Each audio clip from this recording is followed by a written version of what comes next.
Всем привет, канал Польза.нет и, разумеется, IP68, Asus ROG Phone 9. Для начала идем топить. Так, откровенно говоря, сознательно на вашем месте я бы этого не делал. Почему? Потому что здесь два Type-C-шника и еще и мини-джек. И, ну, как минимум, это все дело, если утонет, то будет очень сильно неприятно. И вот вы видите, уже пузырики есть.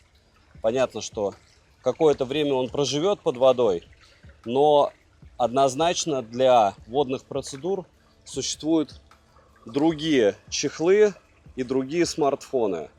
У некоторых, кстати, есть еще режим съемки под водой, по-моему, у тех же Vivo. Ну, экран не работает. Все, вроде выживет или нет, узнаете в ролике. Все это я снимаю с утоплением, разумеется, после того, как весь обзор уже снят. Единственное, мы его прожаривали один раз, еще будем прожаривать второй раз на канале для стримов.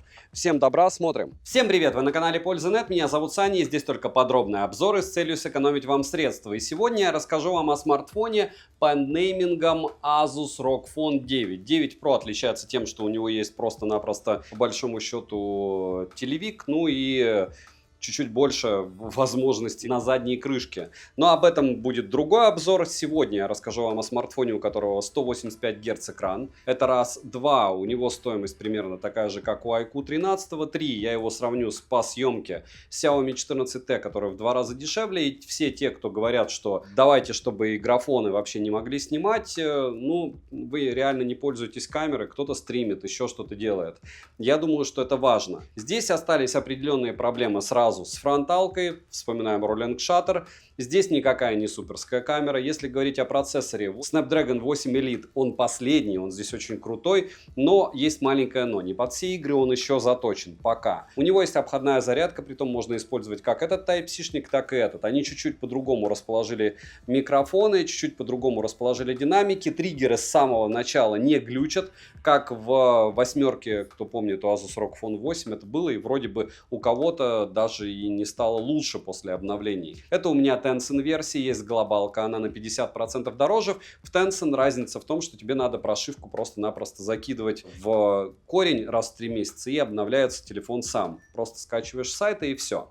Если говорить об особенностях, смотрите, помимо того, что здесь классный экран, просто волшебный тач, и вроде бы 185 Гц, которые вы мало где увидите, у него еще 2000 люксов в пике, это просто космос. И да, телефон с мини-джеком, за что я ему безумно благодарен, что у него мини-джек. И на тыльной части, повторяюсь, есть еще индикатор такой диодный. Увидите все в ролике. Смотрим. Распаковка. Поставляется данный смартфон в упаковке, выполненной в черном цвете. На упаковке есть название модели и, разумеется, краткая характеристика модели. Также дополнительно идет коробка с защитным стеклом. Притом так у очень многих продавцов на различных площадках. Почему? Все очень просто. Там очень-очень плохое покрытие у заводской защитной пленки. Царапается о воздух просто. Упаковка хорошая. В комплекте мы имеем фирменный ключ для извлечения слота под 2 сим-карты, руководство пользователя, пластиковый полупрозрачный чехол очень неплохого качества, сам смартфон, кабель для зарядки с Type-C на Type-C и блок питания на 65 Вт с китайской вилкой. Весит смартфон 226 граммов, габариты Asus ROG Phone 9 составляют 164 на 77 на 13 мм вместе с блоком камер. 7 обзоров в неделю выгружаю и ежемесячно разыгрываю по одному смартфону Poco X6 Pro. Для участия в розыгрыше необходимо подписаться на этот YouTube канал с колоколом, оставить любой осмысленный комментарий больше 5 слов и либо в комментарии, либо в описании своего канала указать свое имя в телеге, и вы автоматически в розыгрыше. Помимо этого нужно подписаться на телеграм-канал скидок, и я еще и iPhone 16 на Новый год разыгрываю. Условия в ролике по ссылке в описании. Перейдем же к игровому смартфону. Приобрести данный девайс можно только в черной и белой расцветке. Дизайн от 8 линейки особо не отличается, и в отличие от 7 линейки и ниже, теперь смартфоны ROG Phone больше похожи на обыкновенные смарты, но в игровом стиле. В любом случае выглядит модель по мне отлично, мне подобное решение нравится. Отмечу, что программируемая мини-светодиодная подсветка Anime Vision сместилась в нижнюю часть тыльной крышки. Данная подсветка не имеет заметной границы, и плюс есть много различных стилей для подсветки. В целом интересно, ненавязчиво и полезно в некоторых сценариях использования. Далее, крышка выполнена из стекла с матовым тактильно приятным покрытием, рамка алюминиевая, грани прямые со слегка закругленными краями. Эргономика смартфона отличная, в руке смарт лежит удобно и не выскальзывает. На корпусе расположили стандартный стационарную кнопку питания и качель регулировки громкости. Разъем USB Type-C версии 3.2 Gen 1 и второй разъем версии 3.2 Gen 1 тоже по моим тестам. До этого был, что Type-C-шник один был версии 2.0, второй 3.1. Функции OTG и DisplayPort версии 1.4 на борту. Для вывода звука установлены стереодинамики с качественным и громким звучанием, но отмечу, что из-за верхнего динамика в общей картине звук слегка хуже, чем в ROG Phone 7. Имеется поддержка Dirac Virtua, сертификация Hi-Res Audio, Audio Wireless и не только. Настроек для звучания большое количество, можно без проблем персонализировать его как душе угодно. Для проводных наушников предоставили мини-джек на 3,5 мм, а вот ИК-порта нет. Вибромотор линейный по оси X довольно мощный, тактильно приятный и настраиваемый. Плюс есть 4D вибрация для игр, которые оптимизированы под нее. ROG Phone 9 оснащен системой с 3 микрофонами и Asus шумоподавление, что уже привычно. Далее, ультразвуковые сенсорные триггеры имеют поддержку различных видов жеста, Air Trigger, а также есть управление с помощью гироскопа. Настройка гибкая, использовать данную систему в играх удобно. Плюс данная модель поддерживает подключение дополнительных аксессуаров, к примеру, Cooler Fan X Pro с механическими кнопками и встроенным динамиком, а также есть ROG Wind Grip контроллер. Но они стоят как крыло самолета, я их покупать для обзора не стал. Но думаю, если вы будете покупать этот смарт, то будет разумнее бы их приобрести. Теперь дальше. С фронтальной части здесь установлен LTPO Samsung E6 AMOLED дисплей на 6,78 дюйма с разрешением 2400 на 1080 пикселей с частотой обновления экрана до 185 Гц, только для игр через систему Game Genie. В системе, разумеется, выдает 165 Гц максимум с включенным адаптивным режимом от 1 до 120 Гц. Есть перечень игр, которые поддерживают различную герцовку, все это можно посмотреть в самом смартфоне и дальше уже скачивать и играться. Дисплей покрыт стеклом Corning Gorilla Glass Victus второй версии, экран плоский, рамки не громадные, но есть небольшой подбородок. Цветовой охват 100% DCI-P3, 145% sRGB и 103% NTSK. Плотность пикселей скромная в 388 ppi, что, конечно, мало для подобного смартфона. Хотелось бы как минимум 500. Пиковая яркость 2500 нит по заявлению производителя, по моим замерам прибором Radex. Максимуме он дает 1200 люксов на 100% яркости и 2000 люксов в пике. Если измерять в пике прибором ТК, то экран выдает 2400 люксов. Частота опроса сенсора 720 Гц, сенсорный отклик великолепный. Мультитач на борту, экран спокойно откликается на 10 касаний одновременно, показатели шума выше 34% не поднимаются, но если у вас прибор Radex. На устройстве ТК шум переваливает за 100%, и хорошим этот результат вообще никак не назвать. Технология Always On Display в наличии и, конечно же, АОТ полноценный. Далее, разблокировать экран можно при помощи сканера отпечатков пальцев, внедренного под экран, который расположили очень высоко, это максимально удобно. Распознаванием лиц и стандартными способами разблокировки. Распознавание лиц срабатывает стабильно быстро, даже под углом можно завести одно лицо. Сканер отпечатков пальцев работает корректно, но не супер быстро, можно завести 5 раз один и тот же отпечаток пальца, и это не очень хорошо, но вот так. Опять же, кому-то нравится, что можно один и тот же палец завести 5 раз. Переходим к процессору. Процессор Qualcomm Snapdragon 8 Elite с техпроцессом 3 нанометра с 8 ядрами и максимальной частотой 4,32 ГГц. Графический процессор Adreno 830. За охлаждение отвечает матричная архитектура жидкостного охлаждения версии 9.0 с вакуумной испарительной камерой. Оперативная память LPDDR5X на 12 и 16 ГБ. Внутренняя память быстрая UFS 4.0 на 256 ГБ или 512 ГБ. Хотя хочется, если честно, 1 терабайт или возможность карту памяти запихать. В конце концов, это игровой смарт. А игры сейчас под смарты весят очень много. Интерфейс ROG UI на базе Android 15 версии для функций переводов вызовов русского языка на данный момент нет. Во всяком случае, в Tencent версии также есть и перевод текста в играх, и помощник в играх, и не только. Большинством функций, разумеется, вы пользоваться не будете. Но хорошо, что есть. По связи имеется поддержка Wi-Fi 7 серии, 5G, 4G сетей ниже. Для 4G 3 и 7 бенды на борту. 20-го в китайской версии нет. Датчик приближения не подводил, мобильную связь смартфон ловит хорошо. Да и по Wi-Fi связь стабильная. Список поддерживаемых кодеков вы видите на экране. Bluetooth, к слову, версии 5.4. NFC модуль в наличии, MirPay встает без проблем. GPS двухдиапазонный и тест в городских условиях показывает точность 3 метра, что для Qualcomm стандартно. Переходим к аккумулятору. Емкость аккумулятора здесь 5800 мАч. PC-марки смарт выдает довольно скромные 6 часов 39 минут, а в Work Performance почти 20 24 тысячи баллов. Смарт поддерживает быструю зарядку до 65 Вт, а также обходную зарядку с смарт-режимом и беспроводную зарядку до 15 Вт. Заряжается он от 0 до сотки в среднем у меня за 50 минут. Также отмечу, что под конец мощность зарядки составляет всего 19 Вт, и вообще я максимум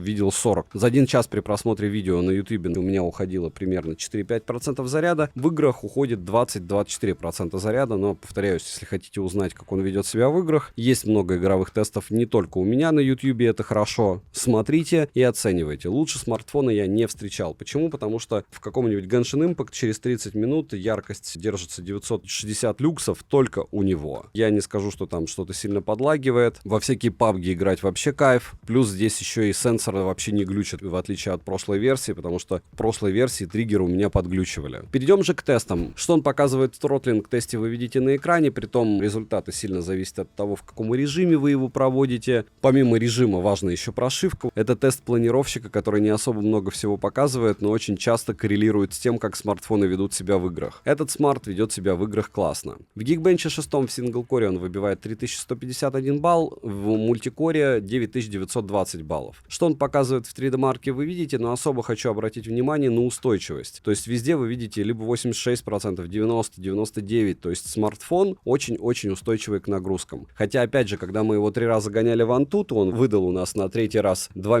386 000 попугаев. Я могу вам сказать, что это плохой вариант развития событий, потому что у него перегревался экран до 50 градусов. Невозможно играть при такой температуре, хотя в играх он так не грелся. В играх он грелся у нас максимум до 43.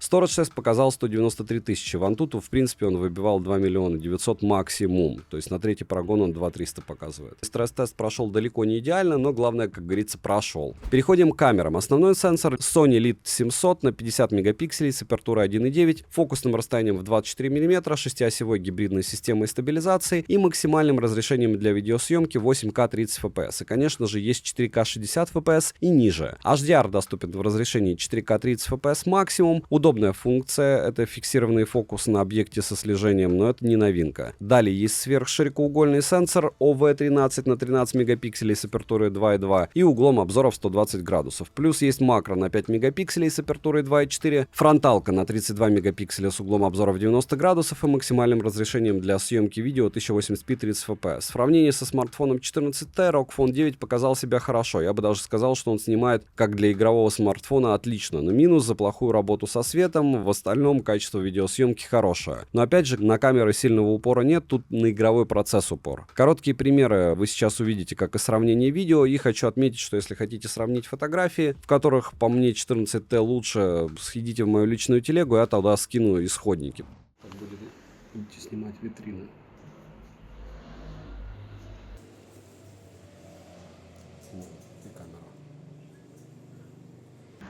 Ну что, 4К 60 FPS, съемка с 2 рук, ночь, 2 смартфона, ROG Phone 9. Понятно, это не камерафон, но, кстати, снимает он лучше, чем Xiaomi 14T. Во всяком случае, работа со светом у него однозначно лучше.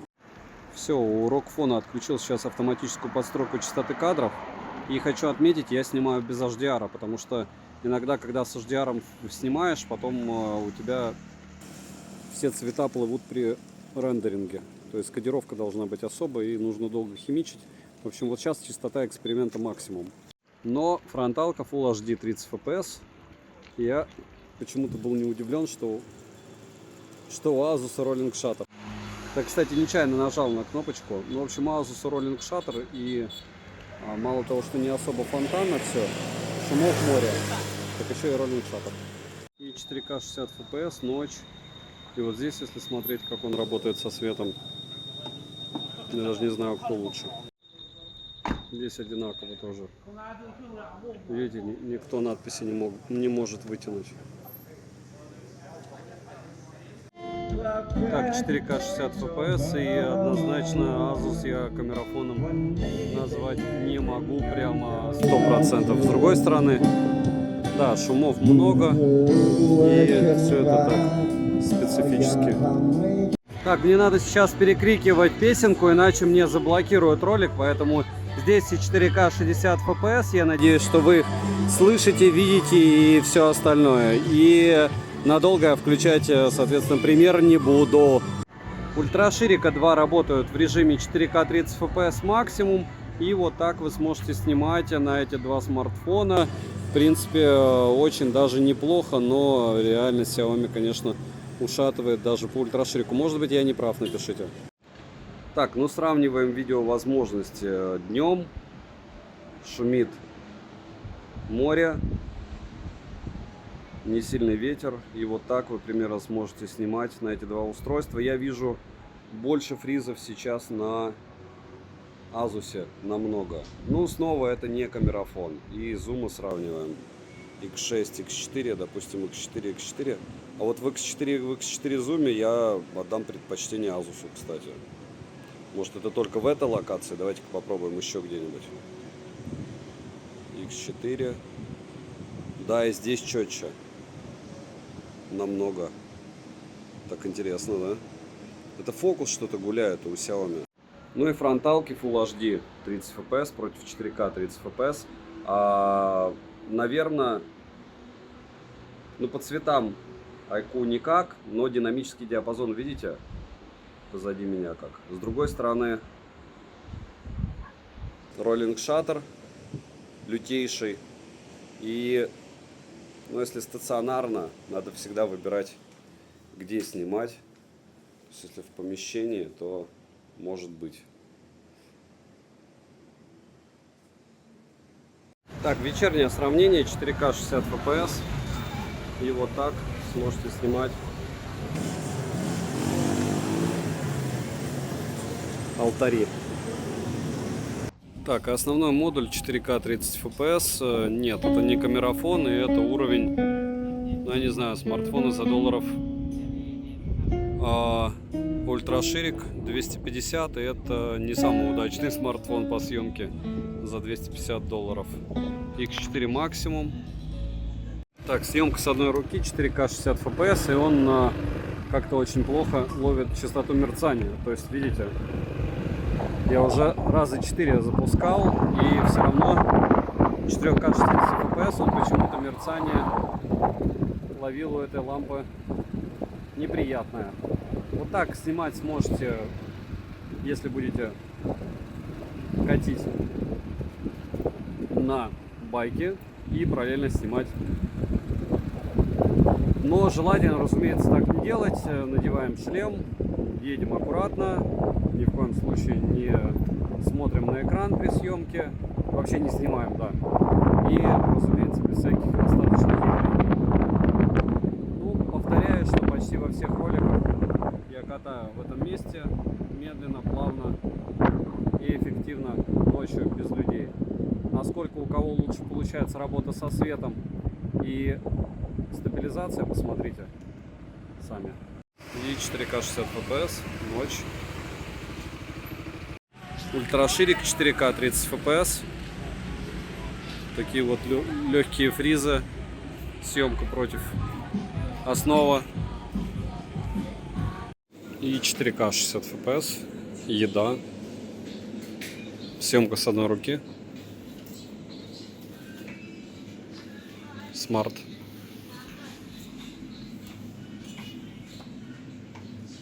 Очень плохо работает с лампами.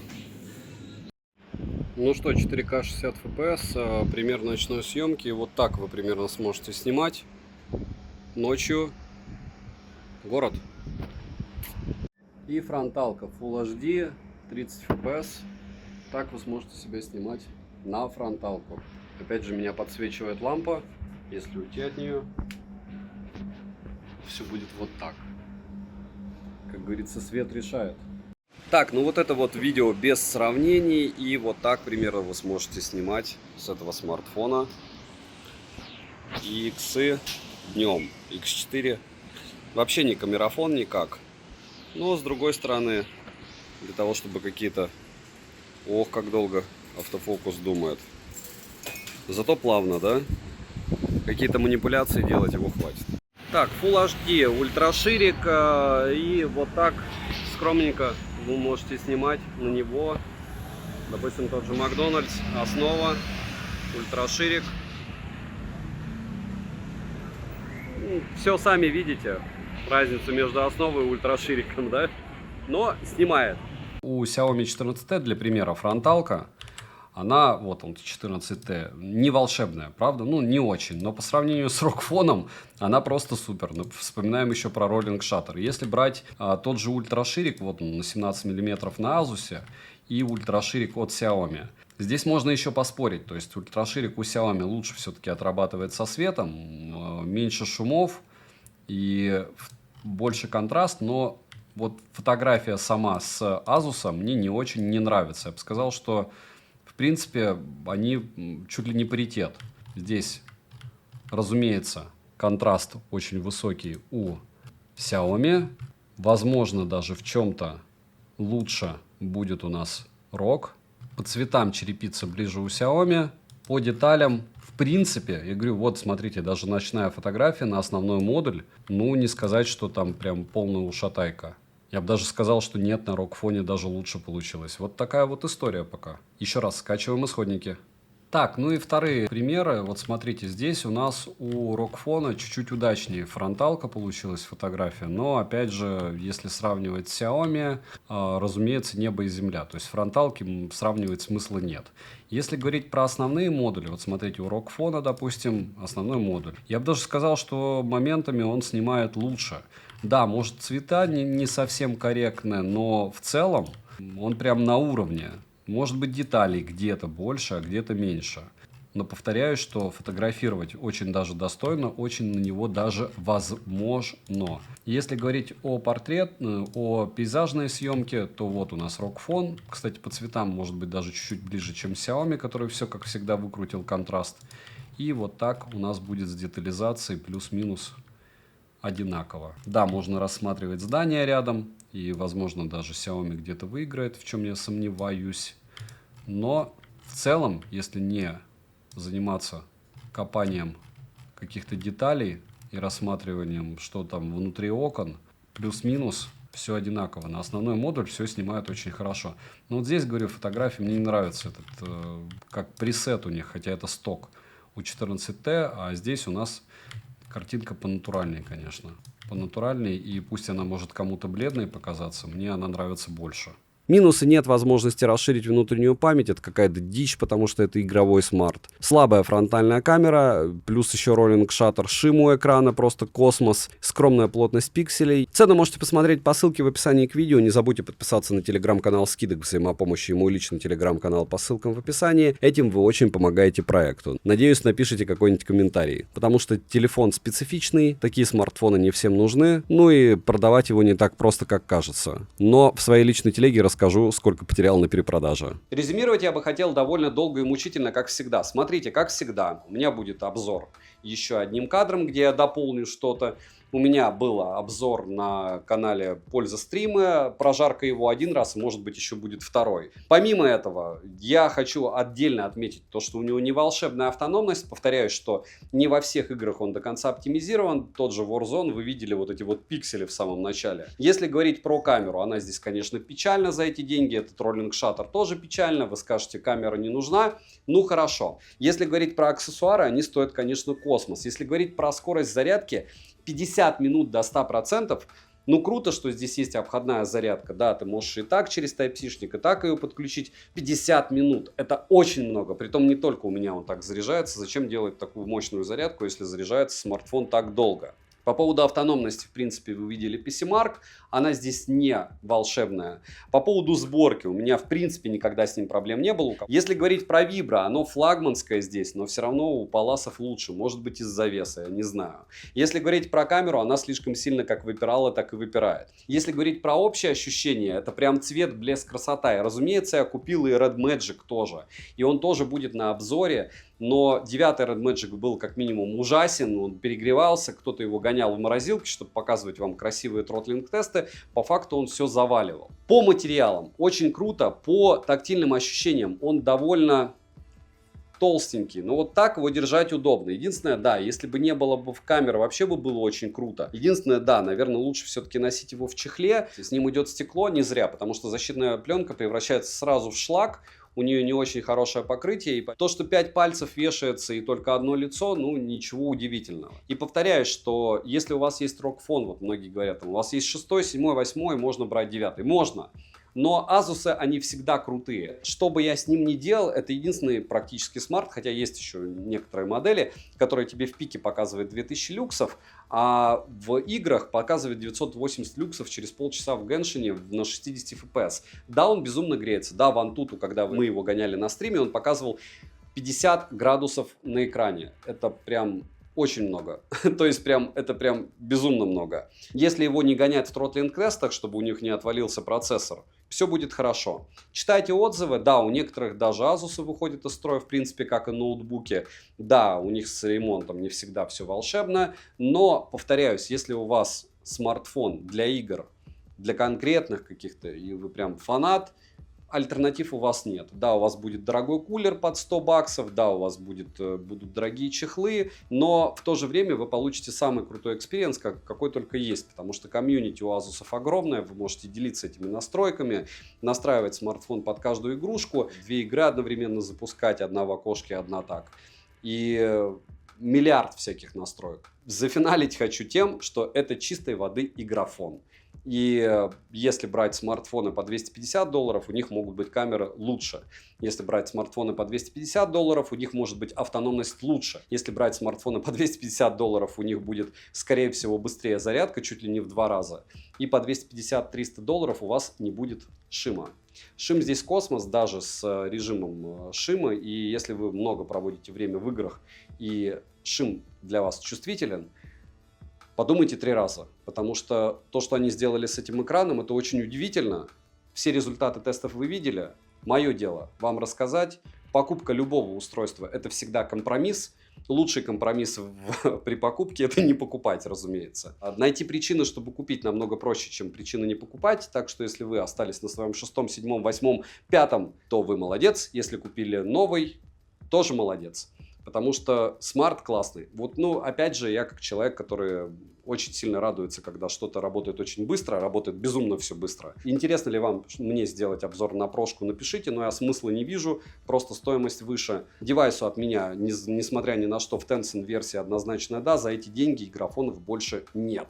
Не вспоминайте про Red Magic, а что еще было? Были Black Shark, но, к сожалению, они кончились. У айфона яркость сбрасывается моментально. Подписывайтесь на канал с колоколом. Ваш комментарий очень помогает проекту. Надеюсь, что вам что-то полезно. Если помогает, пишем, ставим лайк. Добра и удачи вам, дорогие друзья.